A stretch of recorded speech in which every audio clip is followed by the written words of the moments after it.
God. Well, there are people here. Of course they're here. You've made like the most celebrated show on television right now. Of course they're here, Tony. Okay. Okay. Okay. Don't act I'm humble. getting with that idea. Yep. Are you more excited today about the reception to Andor or the fact that the Knicks are one game away from advancing? My logic tonight is that no matter what, there's another Knick game. Right. You know, if I go home and they won, then like, wow, all right, so I'm good. I'm good no matter what. Let's go Andor all the way. All right. Gonna celebrate Andor tonight, and there's a lot to celebrate. Look, you've gotten some great reviews throughout your career, and but this one, this is next level. The way this has really united both fans of Star Wars, who are tough, and the folks that aren't necessarily Star Wars fans are appreciating this show. You've somehow hit that kind of nexus. Was that part of the goal of Andor from the start? Well, we've been working really hard the last 5-6 weeks. We've been really junketing hard, and like everyone's got a red dress on, and we're out doing the Willy Loman everywhere. Because the first audience we have, like if you're interested in Star Wars, you're probably really there already. Right. Like they were almost there before, and now the audience that we're really chasing is the Star Wars averse. Yeah. You know, the Star Wars resistant, the people who my friends, you know, who I run into on the street, who are like, right. Oh wow, you know, Clayton was on, or right. Bourne was on. Man, what have you been doing? You know, where you been? You mean the last decade of my life? Yeah, like 6 years. I've been like, you know, oh no, but it's Star Wars, and so that's the audience we're really chasing. I hope that some people here, you know, we're really after it. The show was built by people who, the show was designed for that. It was designed, you didn't have to know anything about Star Wars at all to sit down and make a meal out of it. And it was built by people, half the people were nerds, and the other half of the people had to be convinced to come on the show for the same reason. It is fascinating because, like, look, I'm sure a lot of people here did grow up on Star Wars. It's in our DNA. And I think there's like this preconceived notion that like, what is Star Wars? And like for like growing up, you're like, well, Star Wars is the Skywalkers. Star Wars is the Force. And that's not this show, and yet it is Star Wars. I don't know, for you having come out the other side of this long journey, can you define what is Star Wars? What makes something fit under that umbrella? I don't want to repeat myself, but if you think about it, the easiest way to think about it is like the Vatican. Right. Like Lucasfilm is the Vatican, and there's like a Curia, and there's people that, you know, and there are, I don't know all the levels. There's 8, 10 levels of canonical material, all the way down to like obscure fan fiction or whatever. And there's, you know, and there's a guy, there's Pablo Hidalgo, who's the guy, who's been there, the librarian of this thing for a very long time. And and I knew him from Rogue. My experience on Rogue is very different than this. But I called Pablo and I go, okay, like fess up. The galaxy, all these beings, how many of these beings in the 5 years that I get, how many of them have ever heard of the Force? Well, like nobody. How many have ever seen a lightsaber? Nobody. How many have heard of these 4 people you keep making the movies about? Nobody. So I was like, okay, well, that's a pretty wide field. And that's the Star Wars reality. Right. You know? And so if you made a show about the United Kingdom and you only saw The Crown, sure, you'd be like, whoa, I don't know. That's enough, right? Right. It's a really wide playing field. It's not what people think. So it's fascinating too because you've kind of like Trojan horsed your revolutionary novel into Star Wars essentially. Like this story has the bells and whistles of, yes, aliens and Star Wars accoutrements, but underneath it all are other passions that have been important to you, needless to say, right? Yeah. So, I mean, was there a non-Andor, was there a non-Star Wars take on these themes and stories that you were thinking of tackling? Like, is there a non-Star Wars version of this story that you were going to tackle? That's an interesting question. I never played with an idea that went at this stuff. You know, history and revolutions and Oliver Cromwell and the French Revolution and, you know, the show trials. And I mean, I can go, you know, an amateur historian.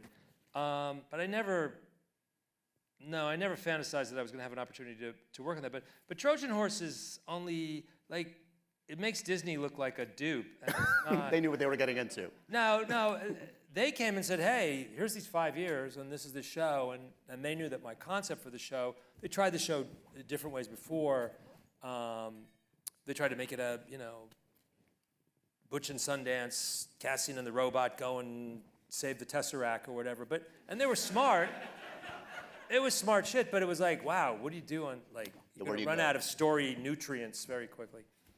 So I kept saying, if I was going to do it, or what you should do, because I wasn't trying to get the job, you should like take the guy back to when he was a roach, the worst night of his life, and see if you can, 5 years, if you can get him to be the guy in the other movie and that trip.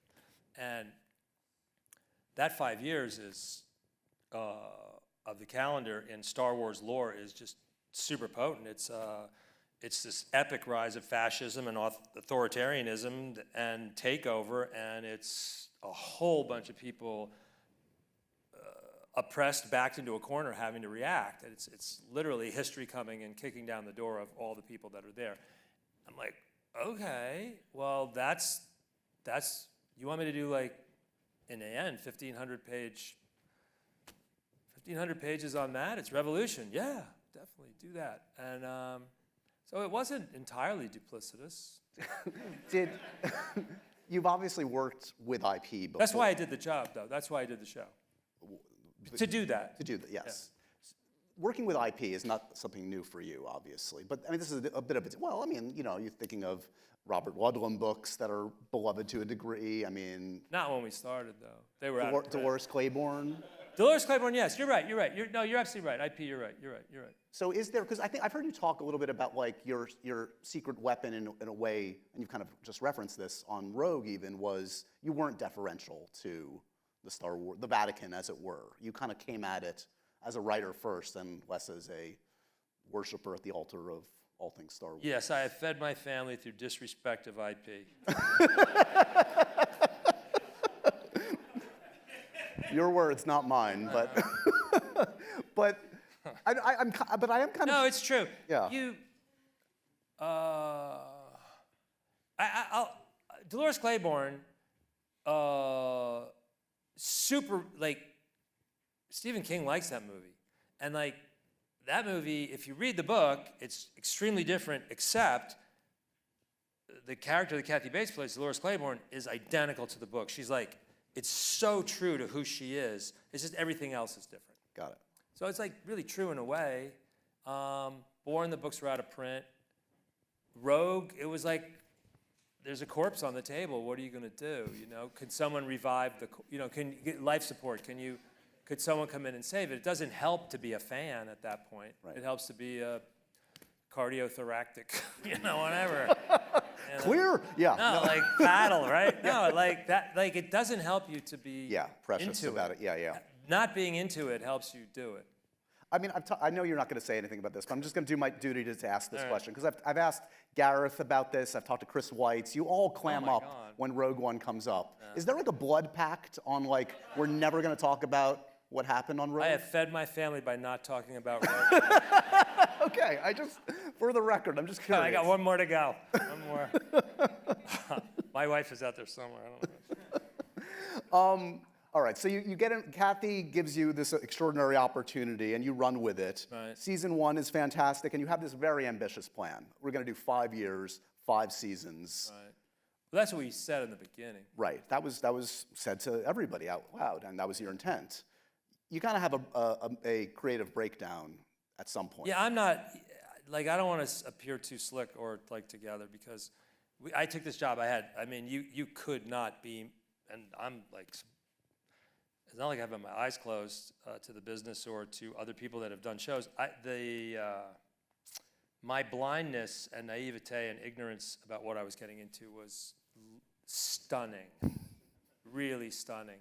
And I thought I could direct the first 3 episodes, and we had a writer's room for a week, and they were getting the scripts in, and absent COVID, there's no show. COVID, like, put the brakes on everything and reset everything, and let me learn a way to run the show remotely in a way that really was incredibly effective for the system that we developed to make it. COVID saved the show, so I wasn't really prescient about what I was getting into at all. I was really stupid. So I really regretted it. I was hoping COVID would take the show away. So what's the turn? When do you just hit upon this new story structure of when you're talking to Diego? They kept saying, okay, you don't have to direct. Okay, you can stay there. Oh, I was like, I'm not going to England and die for the show, because that was COVID. It was deep COVID. And UK was, I don't know who followed the UK COVID, crazier than here in some ways.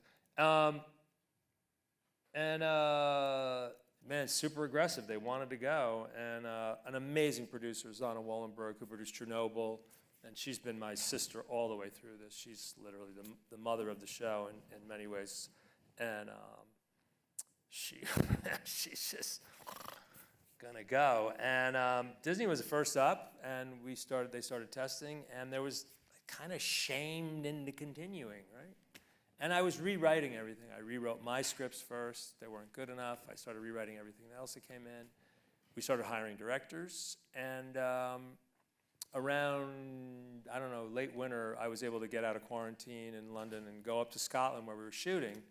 By that point, the work that was required to make the show, at its minimum, was just, bedazzlingly blinding to look at. It's really epic amount of work and a number of people and money and just time. And Diego Luna, who's been my partner on this all the way through, we were we went to a backyard in a little hotel in Scotland, and it was like, oh my God, we told him we would do 5 years. That's 60 episodes. You literally physically could, if we're gonna do it like this, you couldn't physically do it.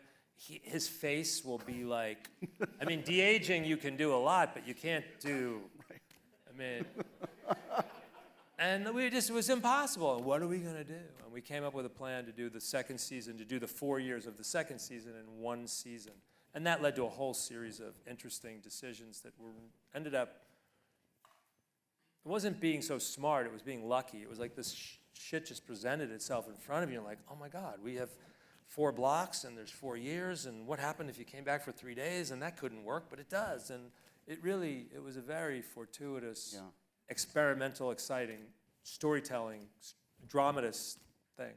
It's also, and I've alluded to this already, like the fact that it's such a sprawling work that, ironically, despite the fact that it's called Andor, this is like a gigantic ensemble. There are so many speaking parts, so many significant... 400 speaking parts in 2 seasons. It doesn't get bigger than that. No, it's stupid. It's such a thin line between genius and stupidity, though. Oh my God, no, it's... No. But look, there are episodes where Cassian is barely in it or not in it at all. And talk to me a little bit about fleshing out this ginormous ensemble and filling in all the blanks and making it something that's, I don't know, that makes us fall in love with everyone from Clea to Luthen to Dick. It's crazy. I've been overpopulating scripts for a while, and I've been accused of that before. That you always turn a script in and they go to budget and they go, wow, do you realize how many, So I'm the day player's friend, and I like to tell stories. I don't know, I really use it that way, and I don't know. Anyway, but this was an extreme case of that. I guess in the same way that I said that the version that Disney was originally thinking about doing, which was, the two-hander or something. Yeah, the two-hander saving the Tesseract was so limited. It just seemed so claustrophobic. I think I'm so, through experience, so nervous about not having something super exciting to turn the page to. I was like, oh, you know what? I'm gonna populate this thing, and there's always going to be someplace interesting to go, and all these people are going to inform each other about each other, and I've learned over the last millennium of doing this that I've learned how to get people in the same room together. It's hard work, that, and like people watch Bourne movies. What's the hardest thing in the Bourne movies? A speech or some bravura thing. It's not. It's like orchestrating literally so people can talk to each other, you know. And so I'm like, if I can get all these different people and get them together, and then Nina Gold, who you've seen millions of, she did Game of Thrones, she's done every major show, casting agent in London. She's just a wonderful person, and Martin Ware, who's her partner, and I was, you know, she was gifted to us, and she really dug what we were doing, and we started, and Can you speak to a little bit of the casting, actually? Because there are some amazing casting discoveries. Like I watch a lot, and yes, there are some very recognizable faces in here. Some faces that some actors you've inherited from Rogue, et cetera. A couple, yeah, mostly are, yeah. But I'm saying is mostly, yes, they are new, and they're not giant name actors. No. Was that a conscious decision? There's just so many great actors over there. Another American showrunner, remain nameless, said to me on the way over, he goes, man, you're going to be a pig in shit. He goes, you're going to go to Nina, and like, you're going to see these actors. He goes, and all these Brits won't hire them because they were on EastEnders for 8 years, or they did a Cadbury spokesperson, or they, you know, or Coronation Street, and they're like, they're so snobby and awful over there. He goes, these people are going to come in, you're going to see them, they're really great actors, they're fantastic people, you're going to have you're not going to have any bias, and that's our show. And I think a lot of people have been shown up in the UK by the people that we cast and like said, hey, maybe you should, a lot. And it was a pleasure for Nina, I think, who had a lot of people in her back pocket. And a lot of people you see on Thrones or Slow Horses, you'll see a lot of same. The shows are all cross-pollinating now, but man, they have a deep talent pool over there. Yeah. Let's take a look at a couple clips, because, and this will show off some of the amazing acting talent here. Stellan Skarsgård, we know, but the actor you found for Clea, this relationship, which we didn't really, if you've seen the entire series, you know how resonant this relationship is and how important this character turns out to be to the Star Wars story. This is from, I believe, episode 1 of the new season between Luthen and Clea. Oh, cool. All right.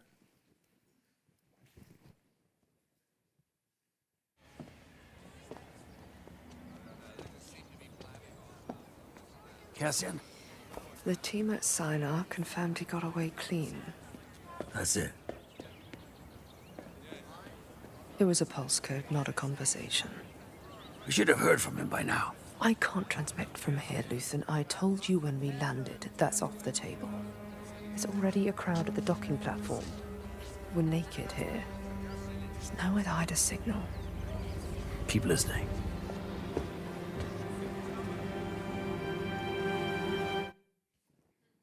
That's kind of a weird clip. All right. Don't look at me. I didn't choose No, I didn't. No. That's a weird. Okay. No, she's better than that.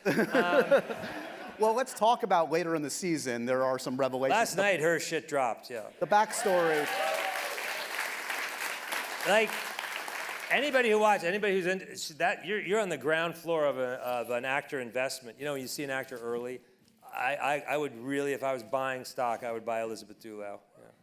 So that relationship and that unexpected kind of origin story, for lack of a better term, that we see in the flashback. Last night, yeah. Was that seeded right from the beginning? Like, tell me how that evolved, who they are to each other in your mind. When Stellan came on the show in the very beginning, when we were going to do 5, I guess, at some point, he was like, they want me to make this, these contracts are so prohibitive. And he says, you got to promise to kill, I'll come on, but you got to promise to kill me in 2 years. So I'm like, well, yeah, all right, like, give me 2 years, and if you want to stick around, I'll do it. If not, I have the pen.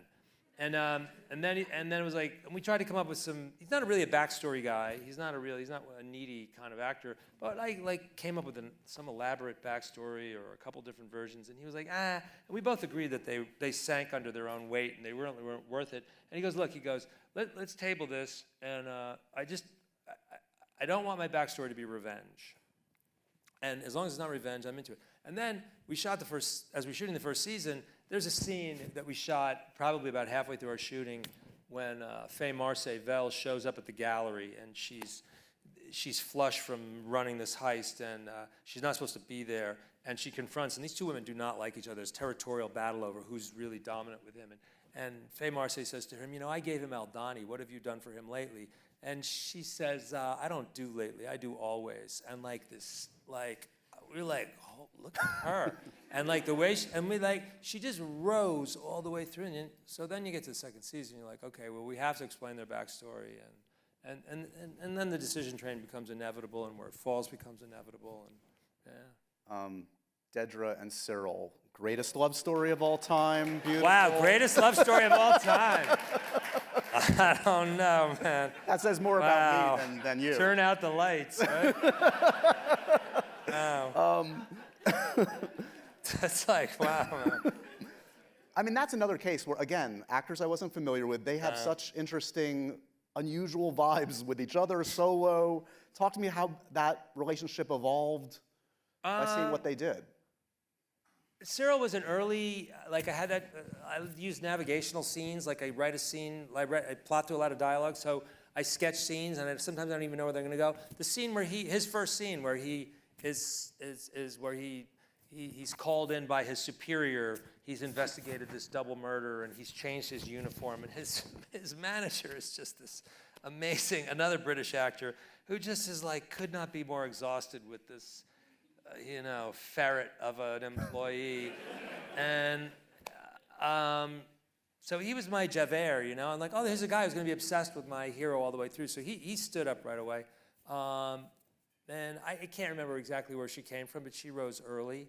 And as I plotted them together, and Kyle came in an audition, and literally, when pre-COVID, literally in the audition, I'm like, okay. I said to Nina, like, okay, let's have that.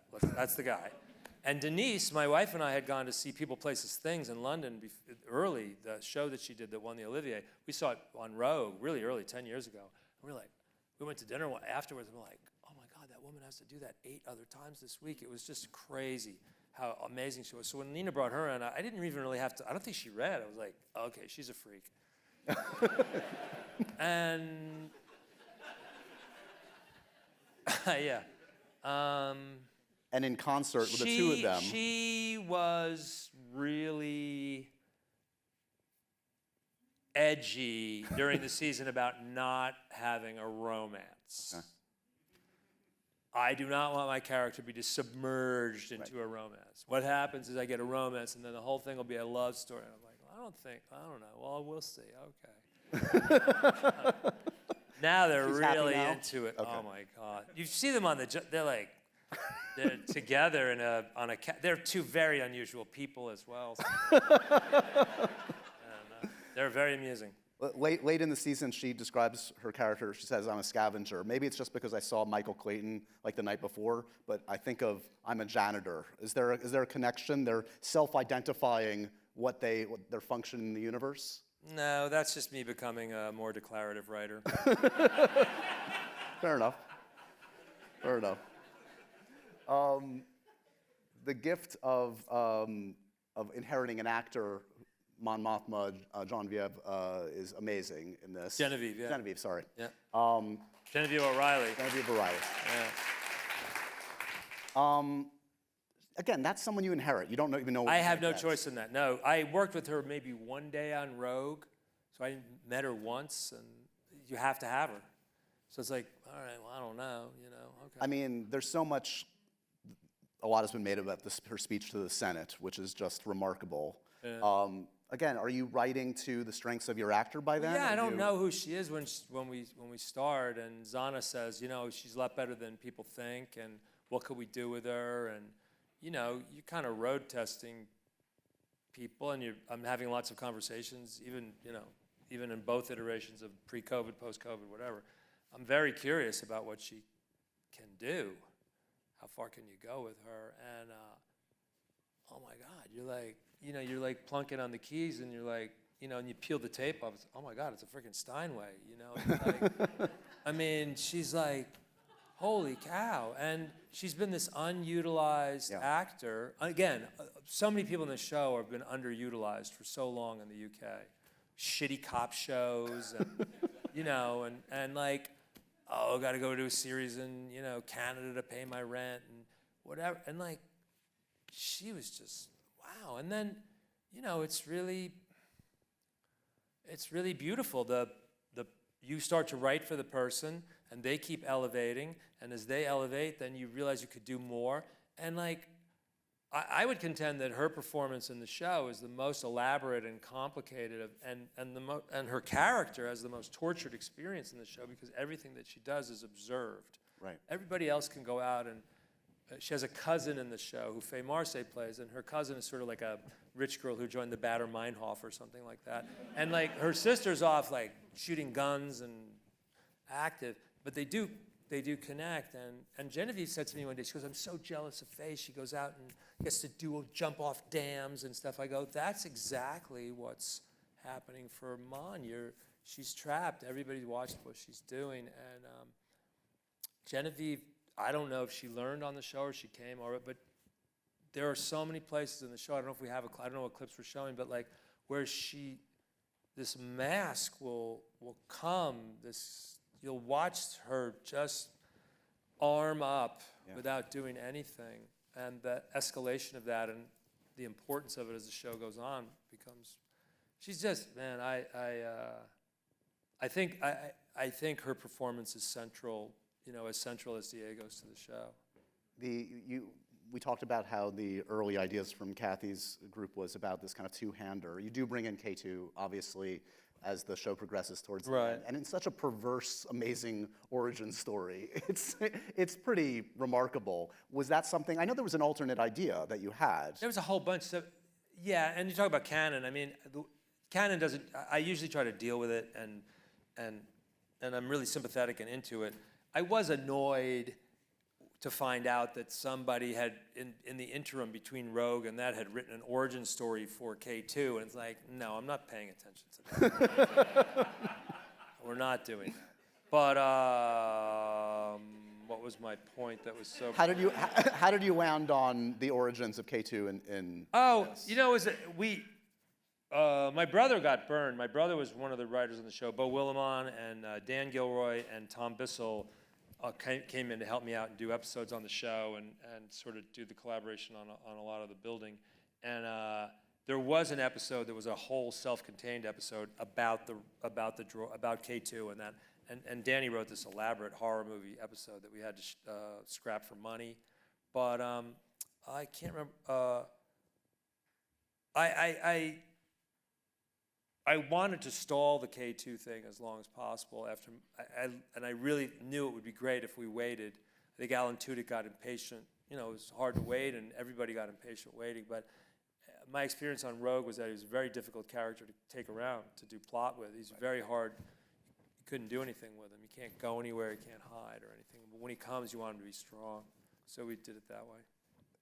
It must be an important decision to make when you do, in this show, reference the Force. You do have the May the Force be with you towards the end of the show. And at the very end, he says that, yeah. Right. So is that like a? But I have Force in the show. I put a Force healer in. Yes. Yeah. So talk to me a little bit about the. It wasn't in my original plan. Yeah. But I felt like if I could get it in, it would be abusive to not have it, to not touch on it if I could. Like to the real people who really care, like. If I could get it in, I would. There's an early scene in the first two episodes where Cassian has to, he's stealing a test ship and he's supposed to deliver to another pilot and he lands on this planet and there's these idiot rebels there that are in a mutiny that's kind of like to show you in a microcosm what's going to happen later on, the funny, crappy version.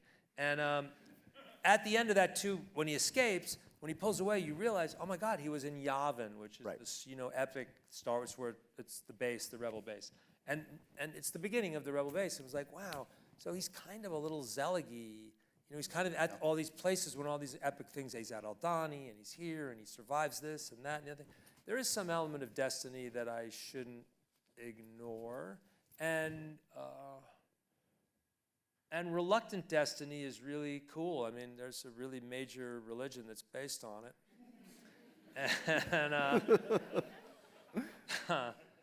And Diego's really good at looking like Star Wars Jesus. And it's like but how to do it so it's not cheesy, and how to do it so you're not. Mission accomplished, not cheesy. Yeah, no, and so tiptoed into a place, you know, a character of, what's the hook on that scene? If you watch that scene, what lets me in? What lets me in is when she says thank you to him. She senses him across the place, and she's kind of a faker in a way, and people come to be healed, but she doesn't really feel it anymore. She can't do anything. And here's this guy across the thing who doesn't want to even talk to her, and she can feel something across the thing, and she doesn't even know what it is, and then she does this thing, and she's like, thank you, you like restored this feeling in me. So it's really kind of, it's oblique, and it freaks him out, and it confirms something for Adria, for Bix, and so that was sophisticated and subtle enough to meet my threshold of not being cheesy. Right. And then it works. Then it's like then it has value. Is there? Look, I mean, this show as a whole, this large ensemble, these are the forgotten heroes of Forgotten the revolution. people, yeah. The gravel. We say the gravel that the road to the revolution is built on. Yeah. So you can kill them off or not kill them off. You have license. You can leave them, and you do. You leave many alive. Yeah. So did any make it that weren't intended to make it, or vice versa, that you went back and forth on who's going to make it to the end? No, not really. I tell you how people run different shows, and boy, greatest show ever, Sopranos, right? And I mean, seriously, no complaints about The Sopranos. But did you watch the documentary about The Sopranos? I haven't watched it yet. It's really cool. It's weird, and like actors would show up for table reads to find out if they lived or died. Right. Which is like, that's the antithetical, like, I talk to people 6 months beforehand, like, you know, like, get ready and make your car payments because you're out, you know, it's like, no, but I'm like, right. Oh my God, no, so I had a pretty, it's an open communicative process, and you don't want to kill people gratuitously or anything. I don't, it had a rationale to it. How much of the ending, we obviously knew this was going to lead directly into Rogue One, right. So you had some shots, some ideas of how this was going to end, but you do end, and I apologize if some haven't watched the entire thing, so I'm going to try not to be specifics. Well, it ends with a series of, there are 5 women that you kind of talk about their fates at the end.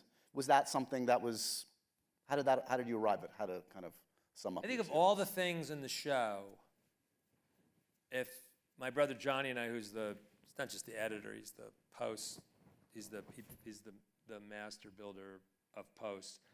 I think if you showed Johnny and I that last montage, that last sequence, like 3 or 4 years ago while we were doing season 1, we would go, yeah, that's where we're going to end up. Like, nothing else of season 2. We probably could have shown us all kinds of things, and we would have been, really? Wow, you're going to do that? But like the last thing, we knew where we were. And I think Diego started saying this first a while ago, and I think it's really true. I think the ability to make the show, the reason that it exists is all because we knew what the ending was. And we really, there's relief in that, there's objective in that, there's, you can marshal your energy because you know how far you have to go to get there, and you know you can sprint at the end if you have to. There's so many things that does that help you. And you see so many shows where people start with something really great, a great idea, really cool, really hip, and like they get going and they get traction, and they're like, whoa, what do we do? And like sometimes it really works out, and they really figure it out. But it's tough to make it. You know, you're swimming, you're out at sea. We were never at sea. We always knew where we were going, so you couldn't get too far lost. Putting my Star Wars fanboy hat on for a second, you do reference Tarkin and Palpatine in the show. Talk about them. Yeah, ever a discussion of actually showing either of them? Well, I was part of the Tarkin project on Rogue, so no. No. And Palpatine, you know, what are you going to do? Show somebody in one as a, what's he going to say and come back, and what's he going to do? Right. And no. Right. You have sadly said your time with Star Wars is done. At least for now. Yeah, in 10 years. Wow, give me a break. We're greedy. Right? Yeah. You made some of the best Star Wars ever. And you found it's a sandbox where you were able to pour all of your ideas into. Yeah. Why not do more? You could pour more ideas into it. I don't know. I mean, don't never say never. But you know, 24 hours and 2 hours of Rogue, that's 26 hours. That's a lot. I'm leaving the campsite cleaner than I found it, I think. If you were teaching, yes. For the next showrunner, writer, whatever of a Star Wars project, you're teaching the Star Wars Writing for Dummies course. No. What's lesson one? What do you say? I don't think people should. I'm not into people. I hate being a benchmark or like an example. I like I've watched a couple episodes of the Skeleton Crew. I actually think it's like, if I had a kid, I would watch that show with my kid. It's kind of like, I think they should just do, I don't know, man, don't try to do this. don't do this at home, right? Can I ask you just a couple questions about your background? Because your resume is so storied and there's so many amazing successes that I would be remiss if I didn't mention a couple of them. Your dad was a noted playwright, a very successful writer, and yet you were a late bloomer when it came to writing. You were a reluctant writer, is that fair to say? Yeah. I came late, yeah. I never cashed a check until I was, I don't know, 35, 32? 32? Yeah, something. I was in my 30s when the first time I quit tending. 30. At 30, I stopped tending bar, I have a child, and I get my first check from Canon Films. Yes. Canon Films, no less. Menahem Golan. Yes, there's a good That's documentary how old on that I am. stuff. Yeah, amazing. Were you on set for the early gigs that you, as a writer, like, were you on set for Cutting Edge or Dolores or any of those? Because sometimes Well, really different. And really one of the reasons that that things worked out for me is that Cutting Edge, I had the traditional writer's experience where I went up to Toronto on my first movie, and very exciting. I go because the director was all into having table reads and rehearsals and all the monkey business that goes with like pretending that you're like doing something, you know, all that stuff. And I walked in the office and I was like, oh my God, here's this production office, all these people work here. And the line producer was a really old school line producer, and they brought me into him, and he said, he goes, welcome. He goes, I'm going to try to get rid of you as soon as I can. I go, what? He goes, I hate having the writer on the set. That was my introduction. And literally. And I was like, okay. And then when I, later on, Taylor Hackford, who made Dolores Claiborne, was the absolute opposite of that in every way. And Taylor just put his arms around me, and from the very first moment of pre-production all the way through the final publicity campaign of 3 movies, Dolores Claiborne, and Devil's Advocate. Devil's Advocate and Proof of Life. Right. I mean, for 10 years of my life, I had access to everything. Every actor, sometimes more than I wanted. I won't go into that, but like. Well, I was going to ask you about Devil's Advocate, because there's some amazing speeches in there that Pacino delivers. The absentee landlord speech. I mean, Yeah. Are you responsible for that? And did you work with? Yeah, man. I mean, that's, oh my God. Yeah, no, Taylor. Taylor threw me with Al for, I spent a lot of time with Al on that. There's a lot more speeches that aren't even in the movie. Yeah, that was an extravaganza. We could probably spend at least 2 hours talking Bourne We movies. will not do that. But yeah, speeches. Speeches. Big monologues. Yeah. Big monologues. I was going to say the Bourne movies, though, in and of itself, we could do a master class on how to, those are chaotic movies, how they're made. Doug Liman, a beautiful, chaotic filmmaker, Greengrass's handheld verite style, and everything about, if you read about the production, there's a lot of stories around that. I don't know, is it a miracle to you that those films came out as well as they did? I'm going to say what I always say. It is the most shambolic, fucked up success ever. It just kept rolling. Everybody didn't like each other and different things. It was just a mess, and it just kept working out. And you just went along? I went along as far as I could, and then I tried, seriously, I tried in Legacy to give them a Marvel universe. I really did. Right. I think it's a much maligned movie, and because Matt Damon's not in it, but he was never supposed to be in it. But like, that movie was, if you think about it from the point of view I'm saying, I was really trying to give them a Marvel universe, access to all areas, and blood was so bad that even that didn't. So. Yeah, I mean, I've talked to Renner about this. He was amped. Oh, I'm good. Jeremy and I are good. But he wanted to mix it up with Matt on the crossover film. That was oh that my was the God, plan. no, I don't want to get into that. But like, it's just all you have to know is that some things can succeed in spite of themselves, and it's also because Matt Damon is just like the greatest actor ever, right? I will say that, and the basic right, isn't he? And he really is, man. He's amazing, and the story of someone who's continually throwing a gun away to try to, who's an assassin is really compelling. Another reluctant savior. Yeah. I'm sure. I hope you're okay talking about Michael Clayton. You should be, because it is a great film that has stood the test of time. And I mean, as celebrated as it was, and it was celebrated. You were nominated twice for writing and directing.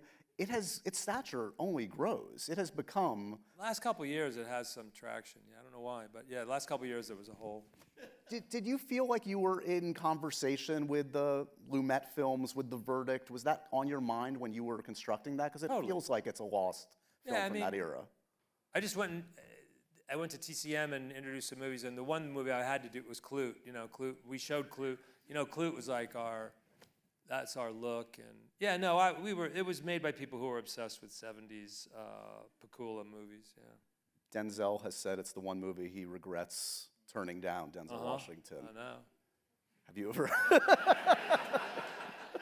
No, I've read that. No. You've never. He did a movie with my brother where he plays a lawyer a few years later, though, didn't he? He did. Rum and J. Israel. That's right. Like, is he doing this because he no, he did. No, he didn't want to work with a first-time director. Right. Yeah. Well, you got the right actor at the right time. He didn't want to work with George turned me down before I went to Denzel. George turned me down 2 years earlier because he didn't want to work with a first-time director. Crazy. Okay. So, is that your voice in the cab at the end, by the way? The amazing. Yes. Yeah, I thought so. Yeah. Where are we going? What are we doing? You guys remember the end of Michael Clayton? That long credit sequence where he's just in the cab? Yeah. Amazing. Amazing. Yeah. All right, let's talk about some audience questions. Let's do this. Bree wants to know, in Andor and Rogue One, we know the ending. How do you write a masterpiece knowing the ending? How did knowing that contribute in the decision making? We've alluded to this already, but. Yeah, I'll give the 92nd Street Y answer, because this is a really sophisticated crowd. I got this question, in the first junket we went to, I got it 9 times in one day. How much we care about a show where we know the guy's gonna die? And finally I was like, oh my God. I go, you're gonna die.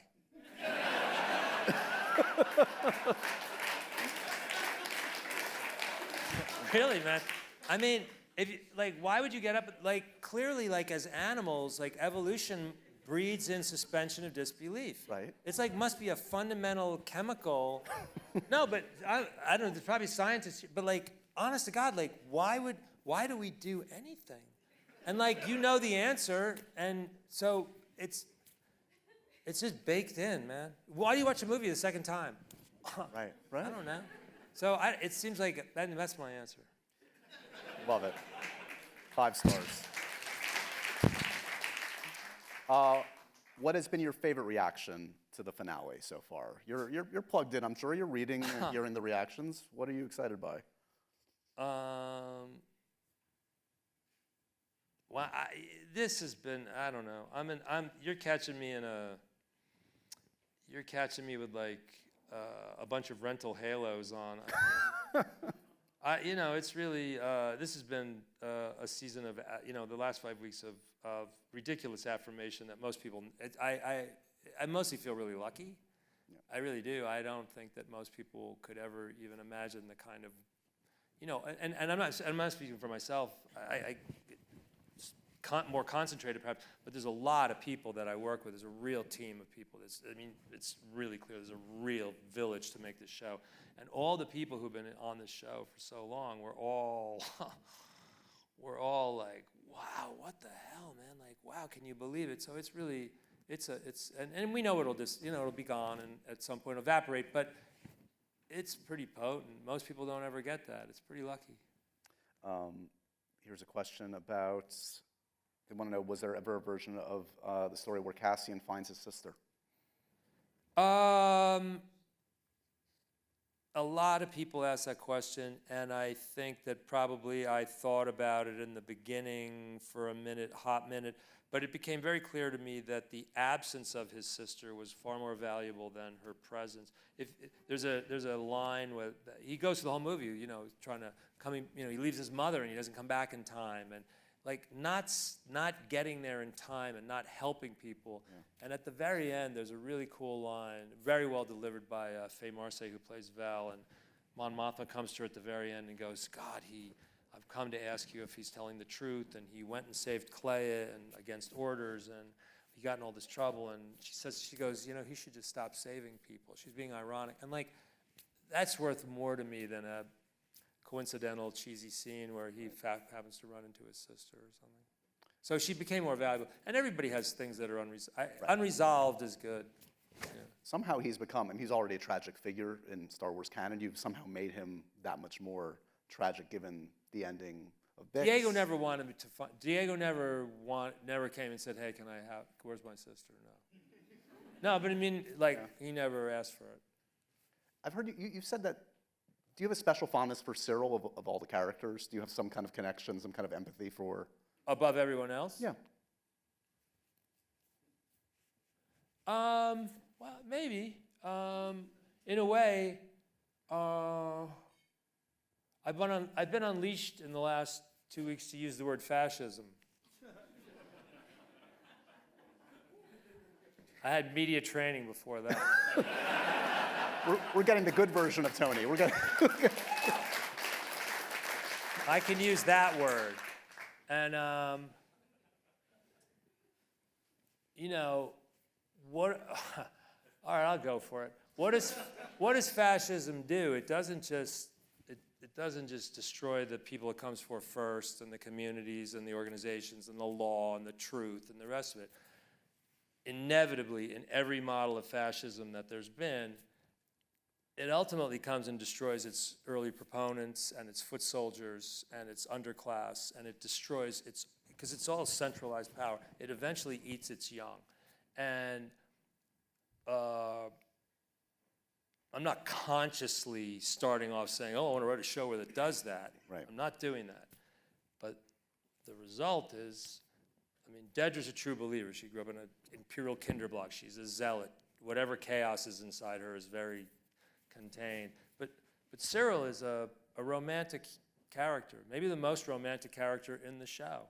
And there's a scene early on in the first season, if you ever watch it, where he's back in his mother's that apartment, that box he lives in with her, and he's in his childhood room, and he's at his window in the morning, sitting on the side of his bed, and you know, there's a thing where like there's 30 seconds of sunlight comes through his room, and he's waiting for that, like he's waited his whole life, and on his desk are his little action figures, and like that guy could go, his fantasies could be anything, and he buys into this fascist, imperial mindset, and constructs everything. The whole cathedral he builds inside himself is all about that, and Dedra and everything else. And when that comes crashing down, that's really sad to me.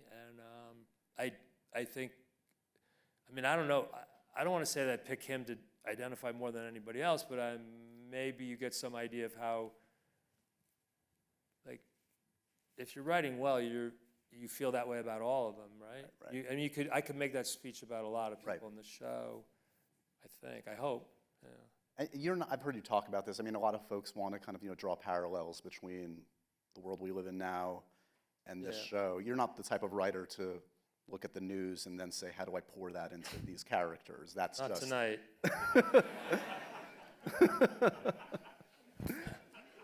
But these stories, still a little media. That guy. Still a little media training left. Get him out of here. But these stories are cyclical. These themes. It's sad but true. Yes. Yeah. You are not returning to Star Wars, but you are working on a film. You have a script that you want to make. Very happily. Over the summer I wrote a movie, so I don't have like the burden of like, oh, I'm done. What am I going to do? No, I wrote a movie over the summer, so I got the monkey off my back. I don't have to worry that I'm frozen. And this is, without saying too much, movie music world. Oscar Isaac is attached. No. It's about movie music. Yeah, it's about a cellist who comes back to LA as part of a session family, and after 20 years, returns to LA to cut sessions for movies again. And Oscar is potentially your guy? Yeah, no, Oscar's been standing by me as we try to get money for the last 6 months. We've been struggling. He was almost your Aaron Cross, as I recall. He ended up in the film, but not, he auditioned, right? He came in and gave an audition for us when he was nobody. He was absolutely nobody. And he came in and gave an audition for the legacy part that was, Frank Marshall and Kathy Kennedy and I sat in my hotel room in LA and watched like 40 times at night trying to figure out how we would convince Universal to do something. No, I mean, it couldn't work out. He was nobody. But he's a great actor, isn't he? So you tried to sell them on it, but he didn't have the stature. There was at least a conversation. You couldn't really go, you couldn't make demands and stuff because it was pretty obscure ask. He really was nobody. He just out of Juilliard. But wow, talk how auditions shake you up, and that happens, people shake you up at an audition. Wow. Best unproduced script in your drawer that you've never had a chance to make? Is there one that's... Couple. I think the best stuff I ever wrote is in there. Really, honest to God. Yeah, no, I think the best scripts have not been made. I think that's true for most writers, yeah. And that's just because it's not the right genre at the right time? 1,000 reasons. As lucky as I am tonight, yeah, I had some bad luck. Seriously, man, a lot of bad, no kidding, really, that's what it is. It's bad luck. You kind of picture there's like an Aztec stone wheel in Hollywood of availability and moment. No, and when some calendar and think of all the great movies that didn't happen because the right person wasn't available for the part at the right moment, or the movies that did happen because the person was right. And you see something that you love with the right person and the thing comes together. It's a miracle, kind of. But you can't, but a lot of times you have your hand slammed in the door. It's just,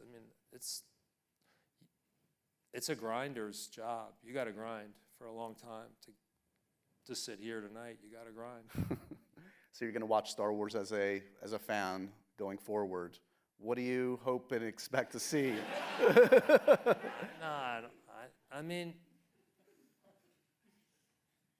They have some kinky projects that they're trying, and really? Yeah, 25,000 years BC. Right, the Mangled Star one. Wars Yeah, and yeah. a horror movie and some other stuff, and Are you secret trusted advisor? Are you going to weigh in when Kathy calls over a little? I do that for everybody. I do it for a lot of. I have a community of, I have an elder screenwriter community of people that I ask for advice, that ask me for. Yeah, people will call you. There's people I'll read for and people that I'll ask to read for me. Yeah, I think that's a community service that people give each other. William Goldman. Which is how I got in this job. I was going to say Goldman was kind of a family friend. Oh my God, he's the ultimate. He was the one who taught us how to do all this. He was the guy who basically, spread it around. He was the great. Right. At his funeral, Scott Frank and I did the eulogies at his funeral, and Scott gave this amazing, the amazing Scott Frank gave this incredible eulogy for Bill, and everybody had a different task at the funeral, and Scott's tranche was how Bill gave back and what a mentor he was. And this big room is in what used to be the Ziegfeld Theater, and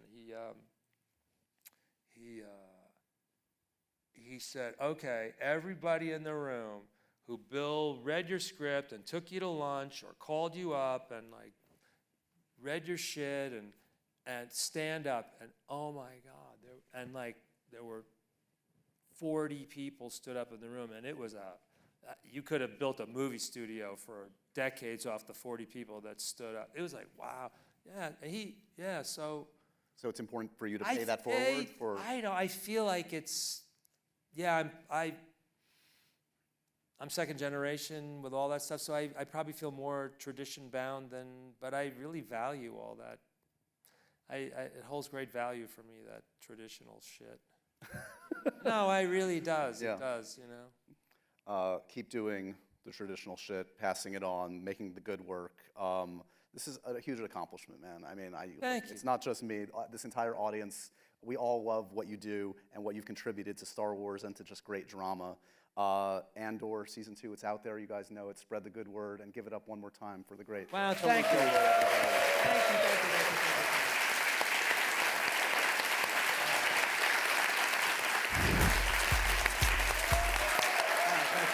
you. Really.